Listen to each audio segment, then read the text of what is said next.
Top Gun Maverick is finally here, but what's with those anonymous bad guys? And how did the trailers mislead us about the movie's plot? The best and worst of Maverick straight ahead. There's no doubt about it, the thing that everyone will be talking about after seeing Top Gun Maverick is just how thrilling the aerial scenes are. Just want to manage expectations.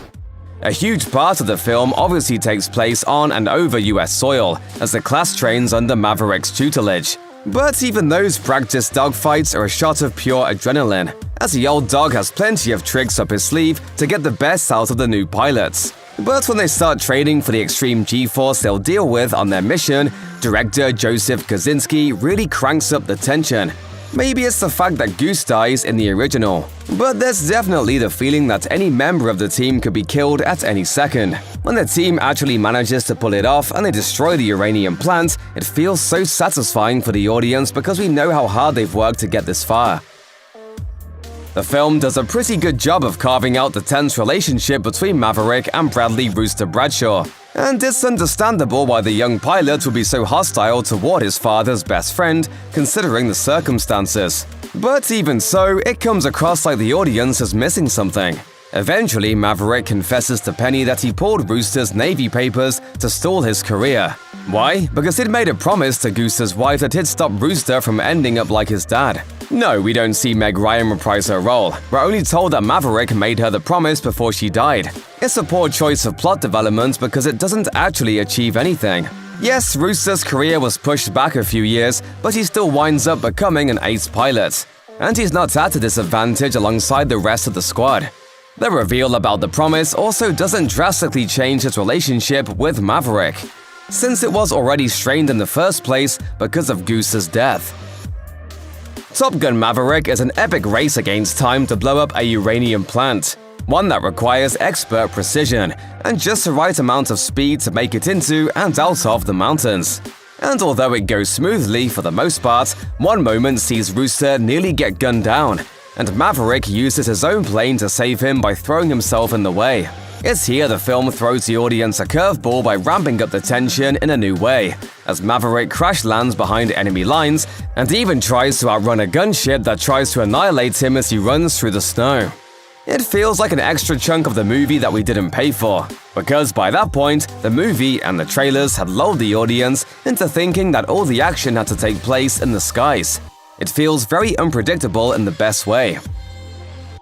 There's no way Paramount could have done a Top Gun sequel without bringing back Val Kilmer. It would have been blasphemous. Thankfully, Kilmer reprises his role as Iceman, who has since progressed through the ranks to become a 4-star admiral in the Navy. And he still bails Maverick out whenever he gets in trouble. Because what are friends for? Iceman's even there to offer his friends some guidance with the team and with Rooster when things start to get tough. It's an incredibly touching moment, one that really helps provide part of the emotional backbone of the film. But as Iceman's wife, Sarah, explains to Maverick, the Admiral is suffering from cancer, and he doesn't have long left. Unfortunately, he passes away before the uranium mission and gets a full military funeral to honor his legacy. It's sad, but it also feels a little morbid considering Kilmer's recent struggle with throat cancer. The star went public with his diagnosis back in 2017 and underwent chemotherapy as well as a tracheostomy, which has damaged his voice. Although thankfully he's been cancer-free for a few years, killing Iceman in Top Gun Maverick and making such a big deal about his death feels a little off. During the finale, Top Gun Maverick delivers yet another punch-the-air moment as Maverick and Rooster are just seconds away from making it back to the aircraft carrier following their daring escape out of enemy territory. It's a pulse-pounding sequence as they dodge missiles and try to outmaneuver the last fighter jet that just won't stay off their tail. That's when Hangman roars onto screen as he swiftly shoots down their attacker, saving the day. The moment works so well largely because of the rivalry between Hangman and Rooster, which the former takes too far by making jabs about Goose earlier on in the film. The hot-headed pilot coming in at the last minute shows he's capable of redemption, as well as proves to the rest of the squad that he's not as selfish as he makes out and that he's a team player. Where's he going? That's why we call him Hangman. He'll always hang you out to dry. Yes, Rooster and Hangman are the new Maverick and Iceman, but it works so well.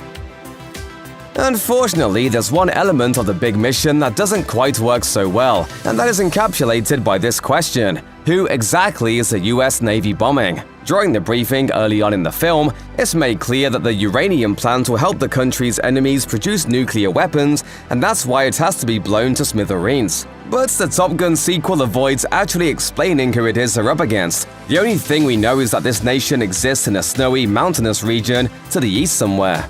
And when the pilots eventually go head-to-head with the enemy in the sky, they're dressed in black flight suits with no flags or patches that can be seen anywhere. Their enemies even wear tinted helmets, so the audience can't assume it's one particular nation. It's understandable that Paramount doesn't want to single out any particular country as the enemy, especially when there are enough political problems in the world right now.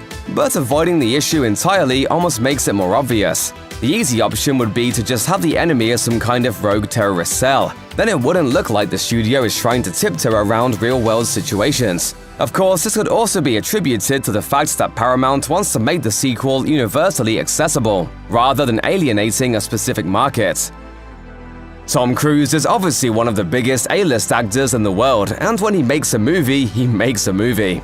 Top Gun Maverick is such a full-throttle experience that it's easy to overlook his performance at times due to the sheer impressive action that's constantly unfolding on screen. Push beyond your limits. But Cruise's performance is at the heart of that, and it's his work that really sells the intensity of every risky move, every argument, and every dogfight that the film has to offer. But as entertaining it is to see his face get pulled back by the G-force, Cruise's best work is done in the movie's quieter moments. The playful dynamic between Maverick and Penny highlights his charisma, but they also have a tender, quiet respect for their vastly different lives. Then there's obviously the brilliantly heartfelt scene with Maverick and Iceman, which helps the seasoned pilot figure out a way of making his students actually behave like a team. And although we have our issues with the movie killing Iceman, Cruise's performance in the funeral scene feels genuine and well-earned. Of course, he pulls out his signature action hero run in the finale. But the moment which perfectly captures what makes Cruise great in the sequel is right at the start when he races alongside a jet while on his motorbike. The man's got a grin from ear to ear, and it's obvious he's having the time of his life. Admittedly, this one isn't such a terrible crime, mainly because it has been over 35 years since the original film came out, and it's not like it has been a long-standing franchise with numerous sequels or spin-offs.